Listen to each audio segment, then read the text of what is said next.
का वही ओमकार में नाद पहले हम करेंगे, बाद में आप सभी।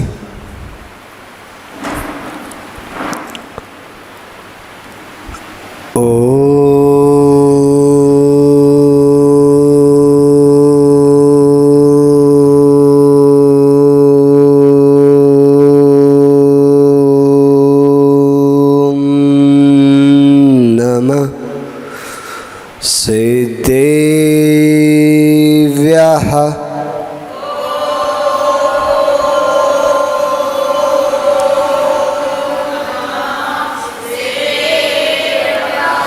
जय बोलिए जिनशासन नायक महावीर भगवान की। परम पूज्य आचार्य भगवान गुरुदेव श्री वसुनंदी महामुनि राज्य की। मुनि श्री संयमानंद महाराज की। अहिंसा में विश्व धर्म की।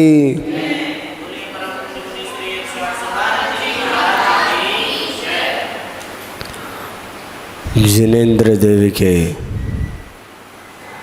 पवित्रतम प्रांगण में विराजमान आप सभी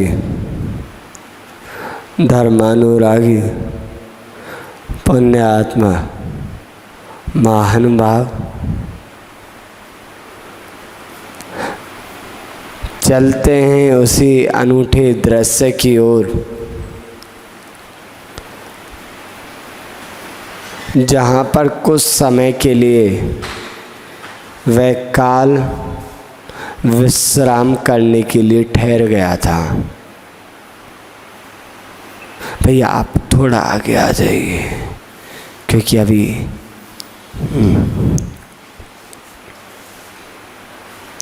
क्या हो गया था उस समय को भी जो उसको कुछ समय के लिए ठहरना पड़ा। क्या किसी का वियोग हो गया था? उसके शोक में वह सूर्य जैसे अस्त हो जाता है, ऐसे ही उसका समय पूर्ण हो गया था क्या? हाँ, ऐसा ही कुछ मानो। बहुत कुछ वियोग भी हुआ था और बहुत कुछ मिला भी था। निरंतर हमको बहुत कुछ मिलता भी रहता है और बहुत कुछ हमसे छूटता भी रहता है।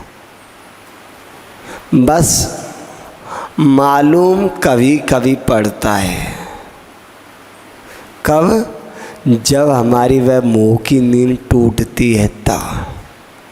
जब तक निद्रा में मग्न है तब तक तो एहसास ही नहीं होता कि हम अपने रास्ते से कितने दूर आ गए।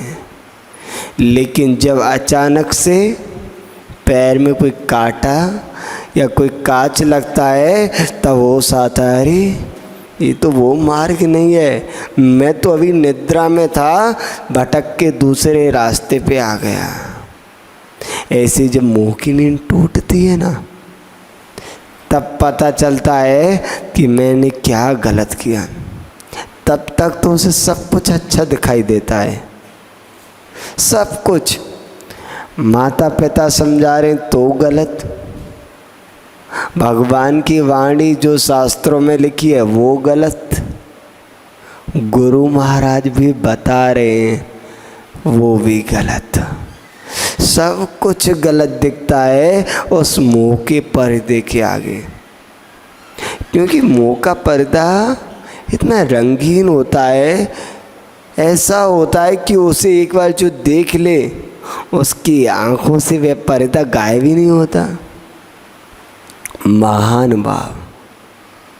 और वह क्या था? धन्य कुमार को किससे अलग होना पड़ा था और क्या मिल गया था उसे?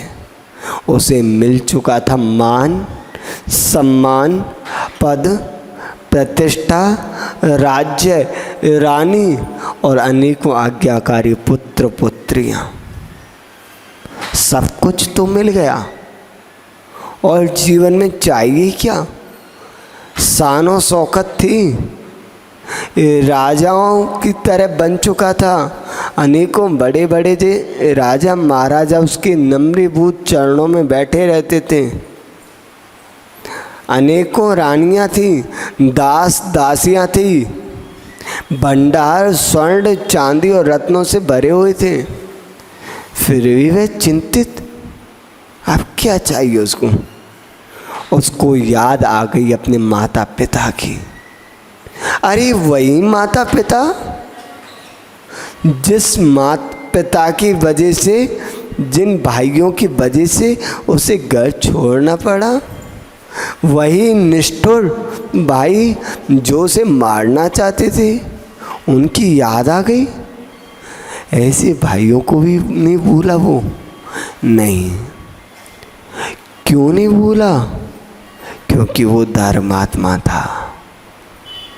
पूज्य गुरुदेव ने हमको एक बात सिखाई, बेटा जीवन में जिसने भी तुम्हारा इतना सा उपकार किया है, उसके उपकार का बदला जरूर चुकाना। चाहे वो तुम्हारे साथ फिर कितना भी गलत करे, उसे अपने कर्म का उदय मान के सहन कर लेना, लेकिन उसके उपकार का बदला जरूर चुकाना। इसलिए हमारी आदत है, चाहे कुछ भी हो जाए, उसने हमारे लिए किया है तो हम करेंगे।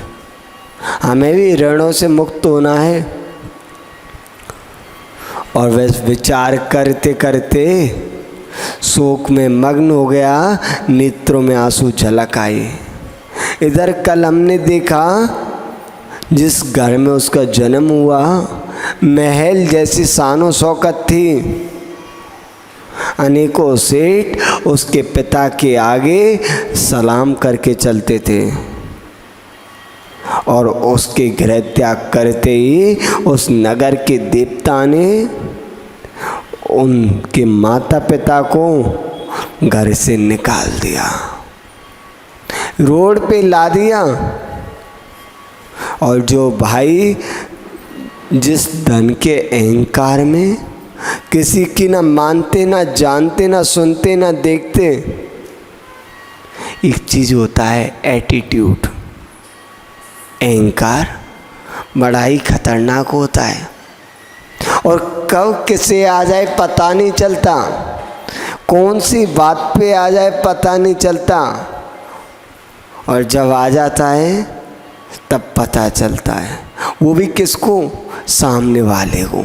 स्वयं को तो पता ही नहीं चलता कि मुझे अहंकार आ गया है, लेकिन ये अहंकार इतना नुकसान कराने वाला होता है कि जिसकी किसी ने परिकल्पना भी नहीं की हो। जब भी अहंकार आएगा, व्यक्ति टूट जाएगा पर झुकेगा नहीं, अपनी गलती मान ही नहीं सकता। कुछ भी हो जाए, चाहे 100% गलती खुद की है, फिर भी कहेगा मैं क्यों झुकूं, मैं गलती नहीं हूँ। तो उसे कभी अपना गलत दिखता ही नहीं। बनेगा राजा हरिश्चंद्र कि महाराज मैंने गलती नहीं की, दुनिया को जो सोचना है सोचे। भाई गलती ना की होगी ना तो ऐसे दुनिया सोच भी नहीं सकती। तुम कहीं ना कहीं तो गलत हो, 100 नहीं तो 80 होंगे, 80 नहीं 1% तो तुमने गलती की होगी। बिना गलती के तुम्हें सज़ा मिल जाए, ऐसा हो सकता है क्या? नहीं हो सकता। महान भाव उन्होंने भी गलती की कि अपने 7 पुत्रों का साथ दिया, तो उस गलती की सज़ा उनको भी भोगनी पड़ी। उस देव ने उनको घर से निकाल दिया, दर दर पे भटकने लगे। कहाँ जिनके घर में सैकड़ों नौकर कार्य करते थे, आज वो दूसरों के घरों में नौकरी करने के लिए तरस रहे हैं, भटक रहे हैं कि कोई काम मिल जाए। हमें ज़्यादा कुछ नहीं चाहिए, मात्र 2 टाइम का भोजन तो मिल जाए, हम अपना पेट भर सकें। 7 भाई 7 घरों में अलग अलग काम मांग रहे हैं, माँ अलग जा रही है, पिता अलग जा रहा है। यही होता है पुण्यात्मा पापात्मा का प्रभाव। जिस घर में पुण्य आत्मा जीव होता है उसमें से चला जाए तो वह घर कंगाल, और जिसमें से पापात्मा चला जाए, आपने देखा होगा अपनी आंखों से, कई दृश्य देखे होंगे कि घर में कोई बिटिया का, कोई बेटे का जन्म हुआ, पहले मात्र एक छोटी सी दुकान थी और आज कई फैक्ट्रियां हो गई। पहले घर में खाने तक के लाले थे, 1 किलो आटा आता, फिर रोटी बनती, और जब बैठ के सभी लोग एक एक रोटी पानी से लगा के खाते थे। लेकिन पुण्यात्मा जीव आया तो घर में पकवान बनने लगे।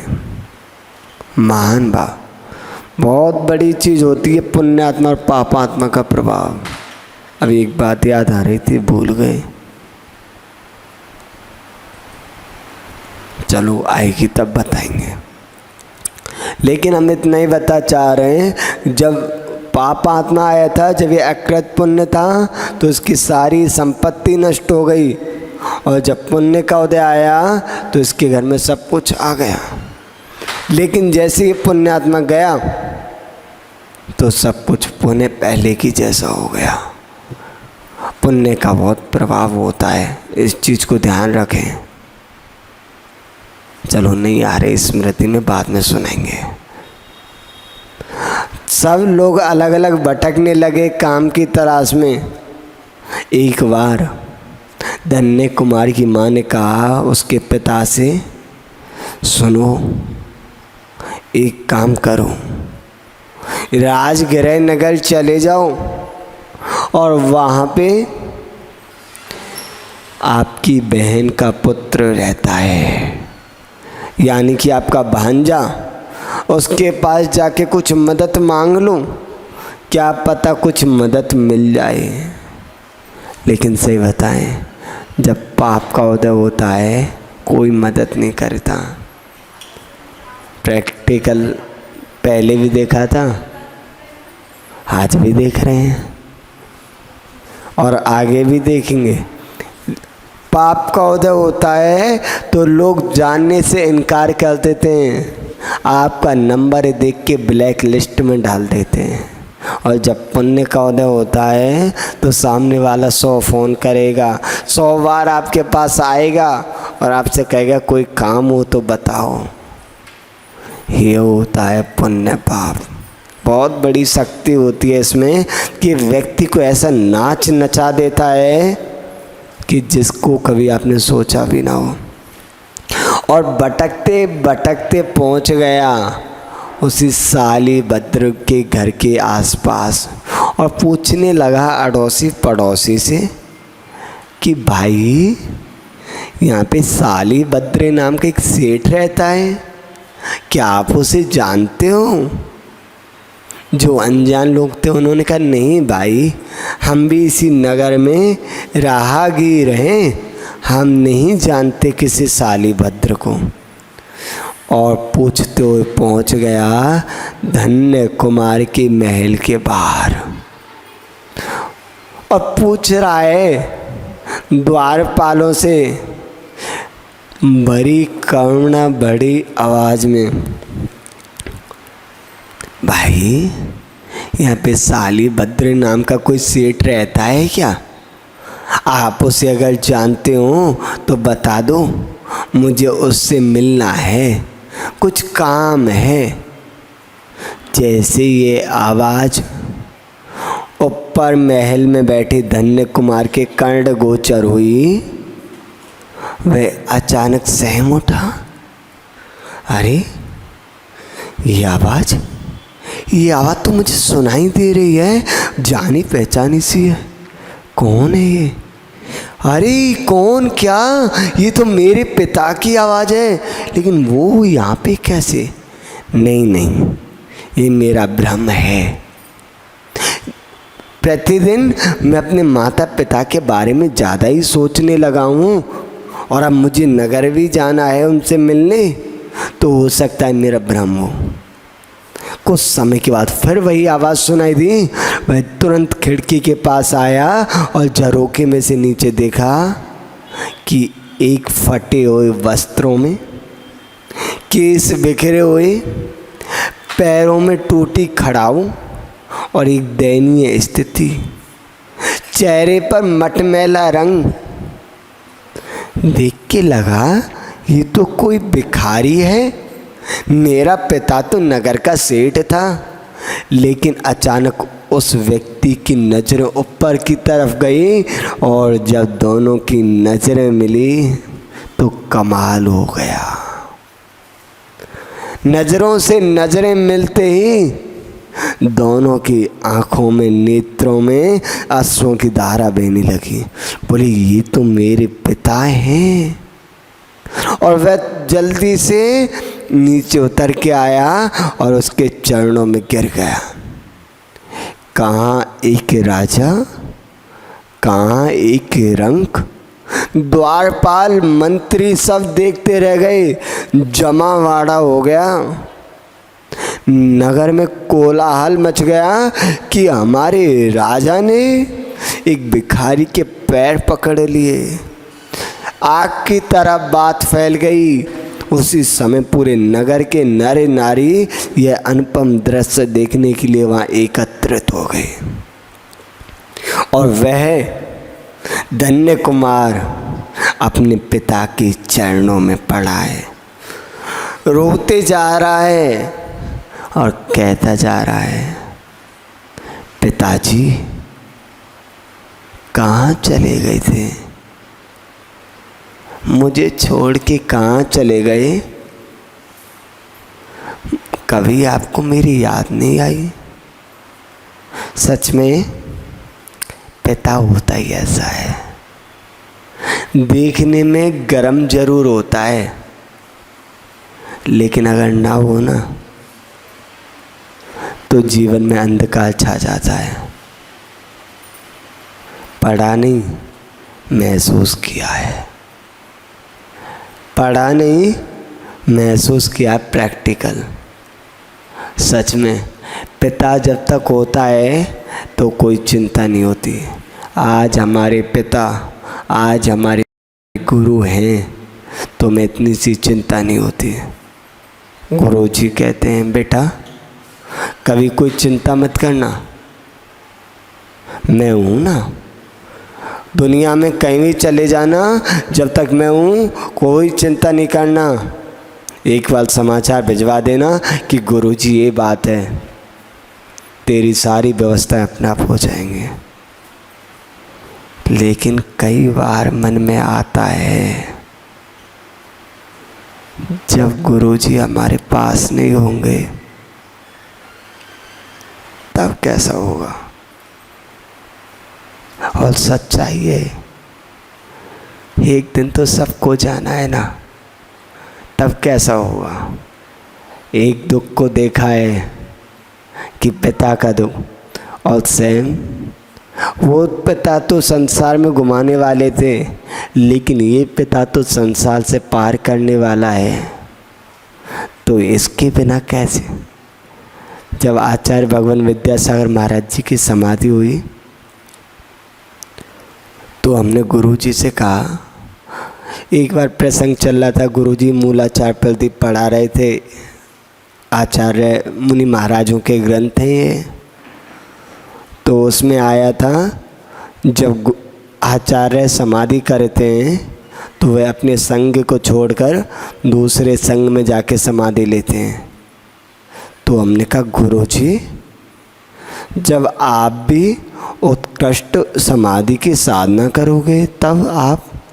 बोले हाँ बेटा, हो सकता है हमें भी जाना पड़े, अगर हमें योग्य गुरु मिल गया तो।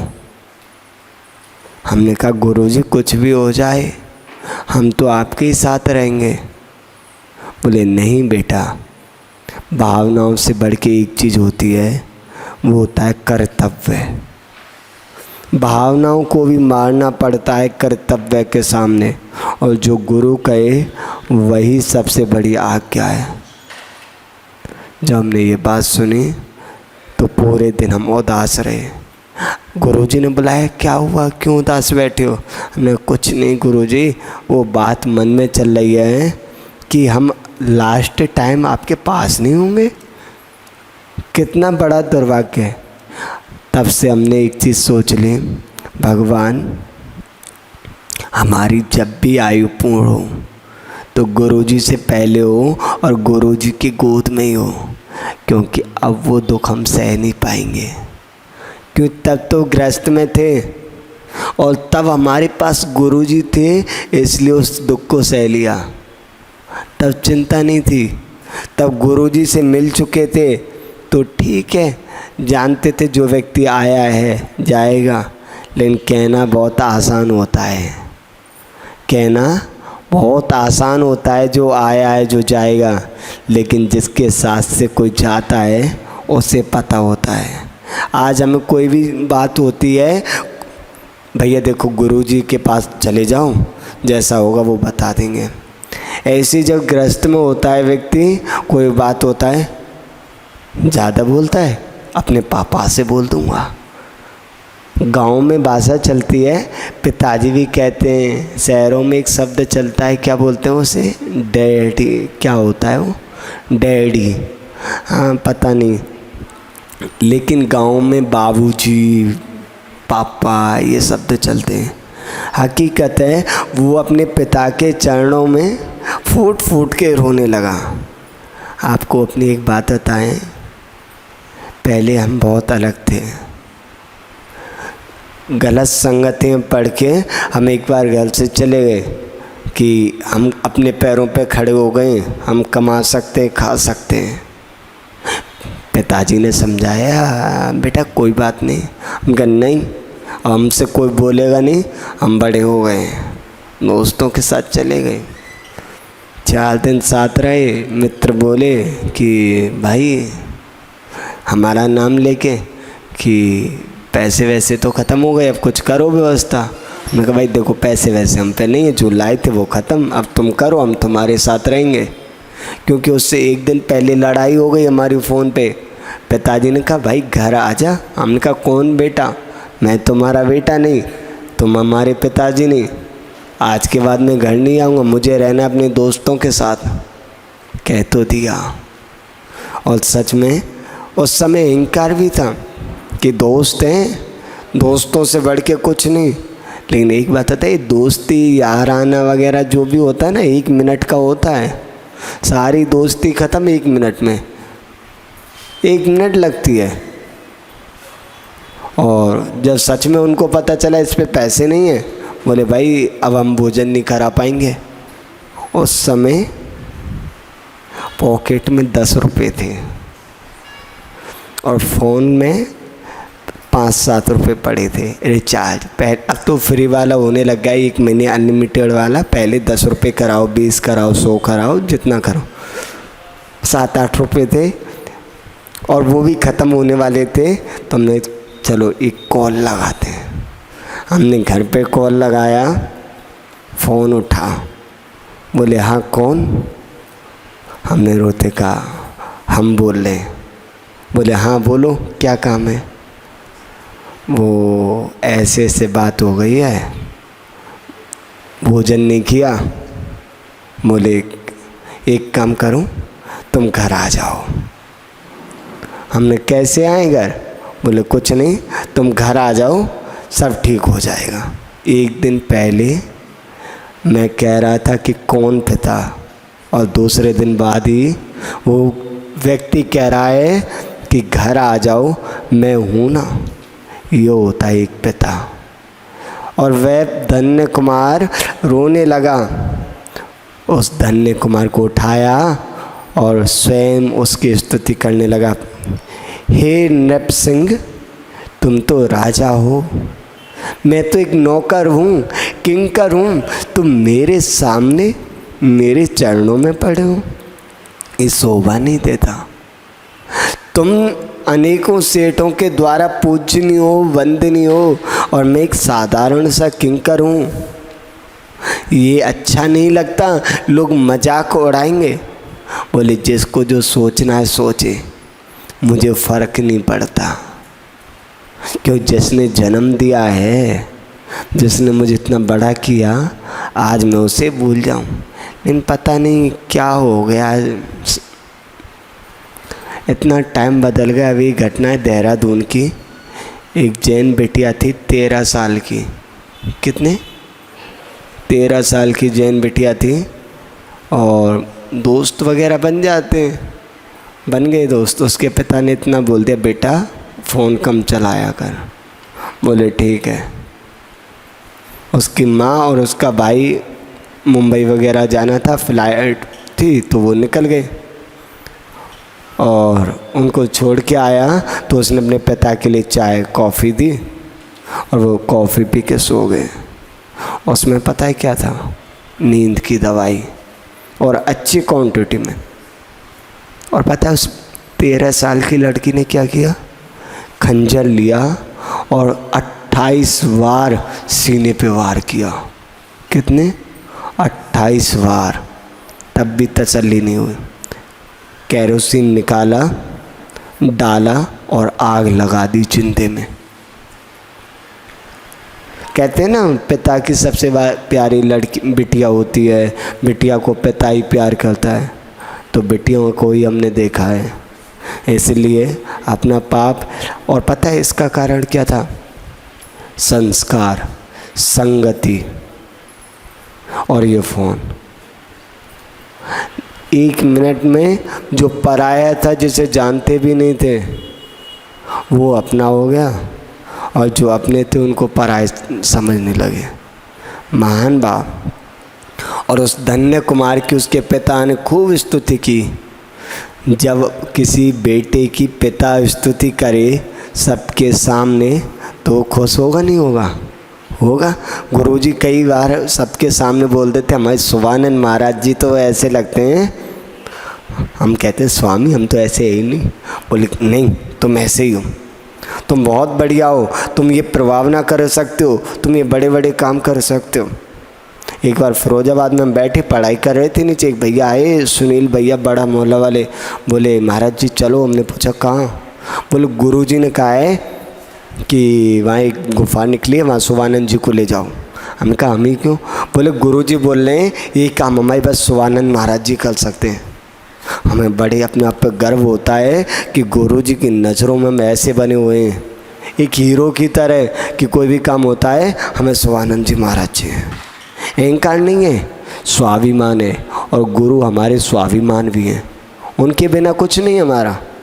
महान बाप। और दोनों पुनः गले मिले और वह धन्य कुमार अपने पिता को अपने महल में ले गया, वस्त्र आदि चेंज कराए, अच्छा भोजन कराया और उसको अपने सहन में छोड़ दिया। लेकिन सामने स्वर्ण मुद्राओं से भरे हुए थाल रखे थे। अब कहीं ऐसा तो नहीं दोबारा से उस सेठ के मन में लोभ आ जाए, मैं सेठ और ये नौकर था, आज ये सेठ बन के बैठा है और मैं नौकर की तरह। कहीं ऐसा तो नहीं उसके मन में लोभ की अग्नि जल उठे और अपने पुत्र की हत्या कर दे और खुद वहाँ का राजा बन जाए। कहीं ऐसा तो नहीं इस दृश्य को देख के उसके मन में वैराग्य आ जाए। धिक्कार है ऐसी संसार की भोग विलासता को, जो कभी राजा को रंक बना देती है और उसे छोड़ के संन्यास धारण कर ले, दीक्षा ले ले। पता नहीं इतने ही दृश्य अपने सामने आए थे, उसका व्याख्यान आप सबके सामने किया। आज बस इतना ही।